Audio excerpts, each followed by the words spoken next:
कुछ यदुवंशी बचे, उनको महाराज अर्जुन मथुरा में छोड़ के चले गए।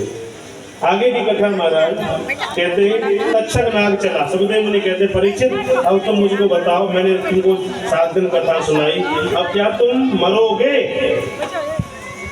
परीक्षित कहता है गुरुदेव मेरा जन्म ही नहीं हुआ, मैं मरूंगा ही नहीं। मैं ये सुनना चाहता था, कोई नहीं मरता है, शरीर अपना है नहीं, आत्मा कभी मरती नहीं है। और तुम ये सोचो कि मैं मरूंगा, ये प्रत्येक मनुष्य के हृदय में भाव रहता है मैं मर जाऊंगा, मैं मर जाऊंगा। अरे तू नहीं मरता है, तेरा ये शरीर मरता है, तेरी आत्मा तो अमर है, वो तो कभी न मरती है, न जड़ती है, न कटती है। ये शरीर है, शरीर तेरा है ही नहीं। तेरा शरीर है तो शरीर में दर्द क्यों होता है? रोक दर्द को फिर। तेरा शरीर है तो आज सही है, कल दर्द कैसा है, कल कैसा है, परसों कैसा है? इसका मतलब शरीर हमारा है ही नहीं। शरीर तो हमको किराए पे मिला है, ये मकान है, ये मकान हमको किराए पे मिला है। 2-4 महीने बाद ये मकान टूट जाएगा, दूसरा फिर हमको मकान मिल जाएगा कोठी में, है कि नहीं? दूसरा मिल जाएगा, वहाँ रहने लग जाएंगे, पर वहाँ से हमको तीसरा मकान मिल जाएगा, वहाँ रहने लग जाएंगे। तो शरीर ऐसा ही है, आत्मा अगर अमर है। सुखदेव जी ने तिलक पूजन किया, चल दिए। तक्षक नाग चढ़ा और महाराज जैसे ही तक्षक नाग चढ़ा तो माला में उसमें सूक्ष्म रूप बना करके चला, और जैसे ही माला पहराई, इतनी देर में माला पहराई, इतनी देर में परीक्षित के प्राण गोविंद की गोदी में जाकर के बैठ गए, नारायण भगवान की गोदी में जाकर के बैठ गए। माटी शरीर को तक्षक नाग ने माला में से निकल के रूप भयंकर प्रकट करके महाराज डंक मार दिया। तक्षक नाग ने फूलों की माला में से सूक्ष्म रूप जो बना रखा था अपना शरीर, माला में से निकले, फन फैला करके और खा लिया। परंतु डंक मारा ना, उससे पहले परीक्षित के प्राण गोविंद की गोदी में जाकर के बैठ गए। परंतु एक बात ध्यान रखना, हमारा तुम्हारा सबका जो मरण है वो तक्षक नाग से ही है। तक्षक नाग मानो तो काल, जब हमारा काल आ गया तो वो काल रूपी नाग हमको खा जाएगा, उसी दिन हमारा प्राणांत हो जाएगा। जब तक सांस मिली है तब तक हम चले जा रहे हैं और गोविंद का वदन किए जा रहे हैं। जब काल आ जाएगा उसी दिन हमारा अंत समय हो जाएगा। उसके बाद परीक्षित के पुत्रों ने हमारा यज्ञ प्रारंभ कर दिया। यज्ञ कैसा? नागों की आहुति, सर्पों की आहुति, उस सर्प जाति को नष्ट कर देंगे हम। आहुति पर आहुति।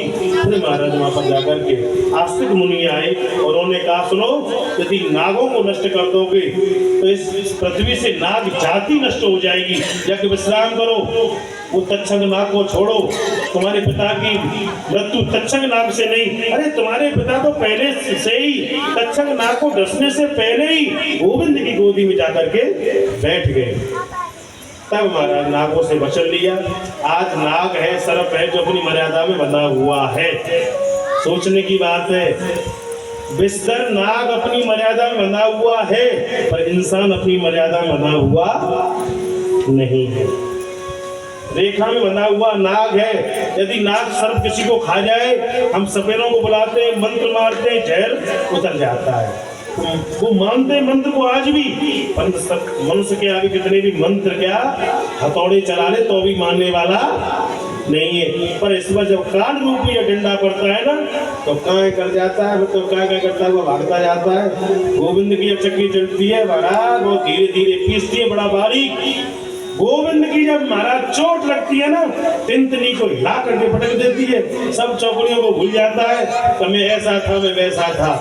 तब चोट आई ना, सब भूल गया। तो इस समय निवेदन यही है, परमात्मा का भजन करो। आखिर में महाराज सूत जी महाराज, हमारी कथा कहां से प्रारंभ हुई थी? नए मिसालन से। बोलिए हनुमान जी महाराज की। नए मिसालन से कथा प्रारंभ हुई थी कि मेरे गुरुदेव ने परीक्षित के उद्धार के लिए भादों के महीना में ये कथा सुनाई थी, श्रीमद् भागवत। इस श्रीमद् भागवत को सुनने से पापी भी लोग डर जाते हैं। जिसके घर में मदरापान करे, मांस खाए, पिता को माता को मारे पीटे और महाराज मर जाए, मरने के बाद में भूत प्रेत बन जाए, उसके माध्यम से हम यदि श्रीमद् भागवत कराएंगे तो वो भी महाराज प्रेत योनि, भूत योनि को छोड़ करके गोविंद के धाम के लिए चला जाएगा। ये है जैसे तीर्थों में गंगा पवित्र है। वेदों में श्रीमद् भागवत कल्प वृक्ष है। कल्प वृक्ष का मतलब इसकी शरण में जो आएगा उसको तत्काल वो फल मिल जाएगा।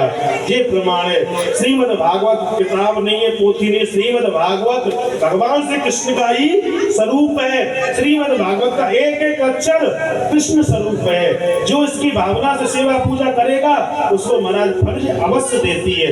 प्रमाण है इसका, कई प्रमाण है। श्रीमद् भागवत के शरण में भावना से इसकी तिलक पूजन इसका करो, सेवा करो, ये आपको अवश्य फल देगी, विश्वास के साथ में। सूजी महाराज कहते हैं मेरे गुरुदेव इस तरह से, और कलयुग में केवल एक ही है, केवल भगवान का भजन करो, नाम संकीर्तनम, भगवान का नाम आप सभी बोले, नाम संकीर्तनम यस्य, नाम संकीर्तनम यस्य, सर्व पाप प्रणाशनम, सर्व पाप प्रणाशनम, प्रणामो दुःखतम नस्त, प्रणामो दुःख शमनस्त, तम नमामि हरि परम, तम नमामि हरि परम, नाम संकीर्तनम यस्य, नाम संकीर्तनम यस्य, सर्व पाप प्रणाशनम, सर्व पाप प्रणाशनम, प्रणामो दुःखतम नस्त, प्रणामो दुःख शमनस्त, तम नमामि हरि परम, नमामि हरि, नाम संकीर्तनम यस्य, नाम संकीर्तनम यस्य, नाम संकीर्तनम यस्य, नाम संकीर्तनम यस्य, सर्व पाप प्रणाशनम, सर्व पाप प्रणाशनम, प्रणामो दुःखतम नस्त, प्रणामो दुःख शमनस्त, तम नमामि हरि परम, नमामि हरि परम, तम नमामि हरि परम, नमामि हरि, तम नमामि हरि परम। नमामि हरि परम। हम सब परमात्मा की शरण में हैं। हम परमात्मा की शरण में निवेदन करते हैं। हमने आपके लिए शास्त्र कथा सुनाई यूट्यूब के माध्यम से, जो जिसने भी हमारी भागवत कथा सुनी, हमने 3-4 घंटे जो भी यहाँ कथा की, कथा जल्दी कहने में कोई शब्द गलती में निकल जाता है, ठाकुर जी के प्रति यदि गलती निकले सबसे क्षमा मांग रहे हैं, भैया क्षमा करना। आप लोगों से अनजाने में जो भी पाप हमसे न बना हो, आपसे आप सब लोग कथा सुनने आते, आप लोगों से यदि अनजाने में कोई पाप बना हो तो आप सभी भगवान के चरणों में प्रार्थना करें, गोविंद हे दुर्गा माँ, हम कथा सुनने के लिए आए, अनजाने में पाप बनते हैं प्रत्येक मनुष्य से। यदि कोई पाप बने हो तो आपके चरणों में निवेदन है, हमारे पापों को आप क्षमा कर दें। हम अज्ञानी मूर्ख हैं, कुछ नहीं जानते, हम भले हैं, बुरे हैं, जैसे भी हैं, माँ तुम्हारे पुत्र हैं गोविंद, हम तुम्हारे बालक हैं, जिन बालक राखे में तारी, ऐसे आप हमारे ऊपर असीम कृपा करें। तो गोविंद भगवान की, श्रीमद् भागवत महापुराण की।